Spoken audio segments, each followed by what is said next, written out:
വന്നിട്ടുള്ളത്. PM കിസാൻ സമ്മാൻ നിധിയുടെ KYC പല ആളുകൾക്ക് വീണ്ടും ചെയ്യണം എന്ന് പറഞ്ഞ് മെസ്സേജ് വന്നിട്ടുണ്ടാകും.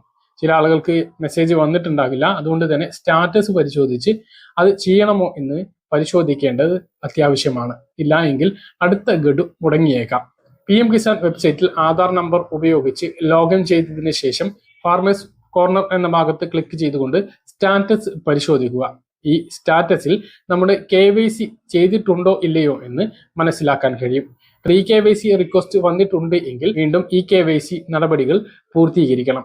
എന്നാൽ മാത്രമേ ഈ ഒരു തുക തുടർന്നും ലഭിക്കുകയുള്ളൂ. ചില ആളുകൾക്ക്, അതായത് ചില ആളുകൾ ജീവിച്ചിരിപ്പുണ്ടോ എന്ന സംശയത്താലാണ് KYC request PM Kisan Samman Nidhi വെബ്സൈറ്റിലൂടെ വരുന്നത്. അപ്പോൾ എല്ലാവർക്കും അത് വരുന്നില്ല, ചില ആളുകൾക്ക് മാത്രമാണുള്ളത്. അങ്ങനെ വന്നിട്ടുള്ള ആളുകൾ വീണ്ടും KYC നടപടികൾ പൂർത്തീകരിക്കേണ്ടതാണ്. മുൻ ഗഡുക്കൾ മുടങ്ങിയിട്ടുള്ള ആളുകളെല്ലാം KYC